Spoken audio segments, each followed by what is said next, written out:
Max Brooks, David Cormack, and even as well as Cade Stratton here. But, you know, enough of the chit-chat prior to the game, as we got Cole taking on number 35. That is Sotar, who comes in at 50%. And, you know, St. Joseph's probably going to be looking to make their noise here at the X most likely throughout the game. Zach Cole is the engine that leads the Hawks. That's 75% facing off the year. The preseason All-American has picked up where he left off and has continued his dominance. So looking forward to that today. And right to the X we go as Cole's going to take that one. Wins it forward as St. Joseph's is going to strike first. Now, when number 8 has the ball in his left hand, but back to the X we go here as Cole and Sitar go round 2. For those of you keeping track at home, that's going to be Levi Anderson's 7th goal of the 2022 campaign. Zach Cole 2 for 2 as he picks up. No, if you're a Monmouth fan and you're thinking right now, we're not winning face-offs, we're getting beat to the middle, it's going to be a tough afternoon, but lacrosse is a long game. So that flag's going to be picked up, so we will still be at even strength here. The goal is going to wipe out that flag there on Monmouth. And Zach Cole 3 for 3, coming off an 85%. And that'll make it 3-0 St. Joseph's here, as we are approaching just over 3 minutes to go in the first quarter, as Zach Cole loses his first face-off here of the day, picked up by 29.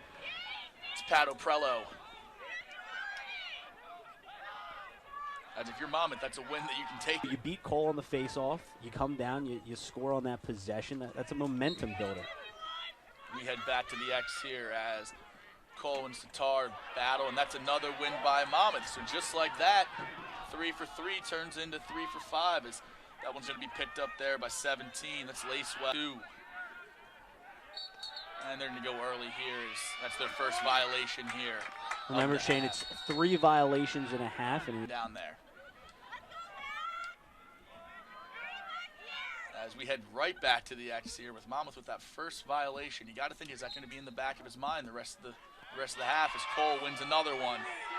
Under 20. Cole lets it go. Save Lodi, stick side. And it's picked up. Limited possessions, the one goal coming a bit of a garbage goal for Monmouth, but really well executed and balanced first quarter for St. Joseph. Absolutely. Monmouth takes the first face off here for the brief second. Here comes Popak, tripped. And going to be a loose ball as Page and Fairbanks battle for it. Scooped up one-handed by Page, and he gets launched out of bounds there. You know, Carter Page oh wow, Coach Ray snags a timeout actually. Spoke too soon. Their lead now to 6-1 here early in the second quarter, as Cole and Sitar get back to it. Ground ball going to be picked up there by Ritter. And Shane, remember, the face-off isn't just a one. And like you mentioned, Brendan, earlier, it's going to be a face-off. It's not just Cole himself. It's going to be a 2-on-3 scrum here. Doesn't matter. Cole's going to win that one. And I believe that's going to count towards a violation, correct? That is, Shane. That is going to be the second violation for Monmouth. So, you know. Confidence, but, you know, these St. Joseph's Hawks, filled with older guys, they don't need that confidence as much as you think, but a little icing on the top for them there.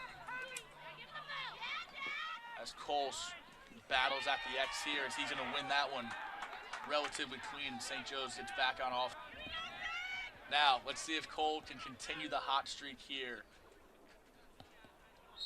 And that's going to be a violation on Monmouth. And that's, if I'm correct, that should be the third violation, Shane. That's 3, and Zach Cole's holding up the three-peat like Jordan and Kobe did back in the early 2000s, but that should be the third violation. 9-2.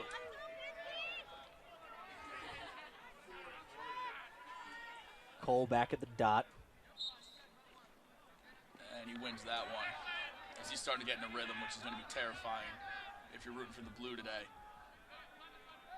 Want to do it as much. You know, maybe they stick to that man-to-man. But it's going to be a ground ball, and that's going to be one that the Hawks want back. As Monmouth easily wins that ground ball. Looks like the St. Joseph offense was sleeping, but Zach Cole's going to take Matt Strouder to the weight room, pushing him out of bounds right there. And regains, but they're going to wipe that flag out. It's going to stay 6-on-6, and now we got a 9-4 ball game here. Just over a minute to play before the half.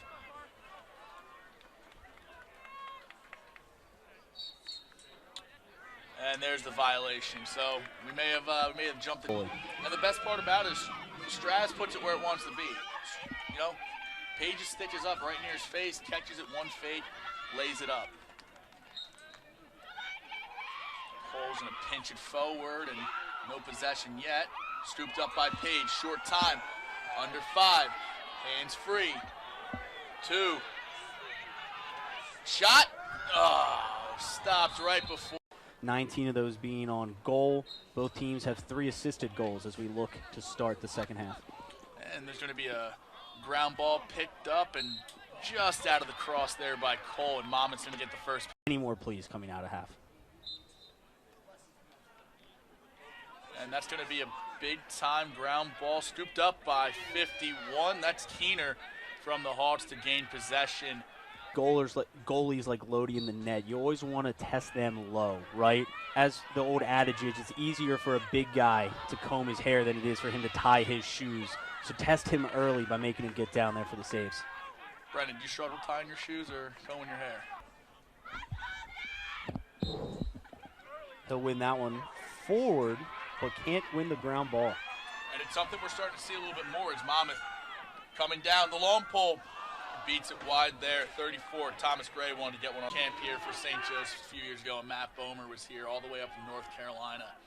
And he stood out immediately, and it's really great to see all that hard work pay off that he's been doing over the years translate to becoming a complete attackman, not just a shooter now. Matt Bomer started every game he has played here at Hawk Hill. Zach Cole gets laid out, and he's going to draw a flag, and we see the St. Joe's man up now, get another shot. Cole's a big boy, so seeing him get knocked over like that. But St. Joe's needed to balance back out here in the fourth quarter. Just a little bit of cushion, a little bit of cushion. As Cole's going to get beat forward there by Souter. As he saves, there's a goal, and Monmouth answers right back, 35. Matt Sotar, the junior, from just down the street in Mountain Laurel. Also went to Lenape. Similar high school there to Zach Cole. Must have been teammates. I hope so. I didn't check out the high school roster, so I'm going to say they're teammates. As Monmouth answers quick, 8-13. It's a good answer there by Monmouth, winning the faceoff forward, and, you know, that's the dilemma when a faceoff guy wins forward. Do you slide and force him to pass, or do you let usually the weaker shooter shoot the ball?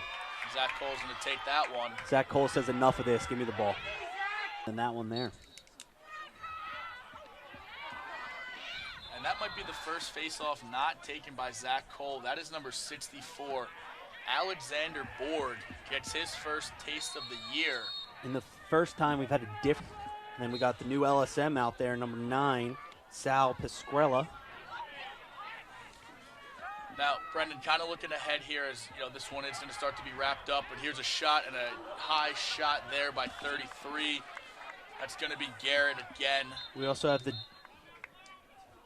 sophomore defenseman, number 0, Jackson Crutchfield, also getting into the game today for the Hawks. Now, things to look ahead for here, Brendan. You know, if you're Monmouth, you know, this is going to be a great test as St. Joe's, you know, on the face-off man, Henry Swazar from Dallas Jesuit over there in Dallas, Texas. Is that French? Swazar. El Muffon. Now, here comes Monmouth looking for goal.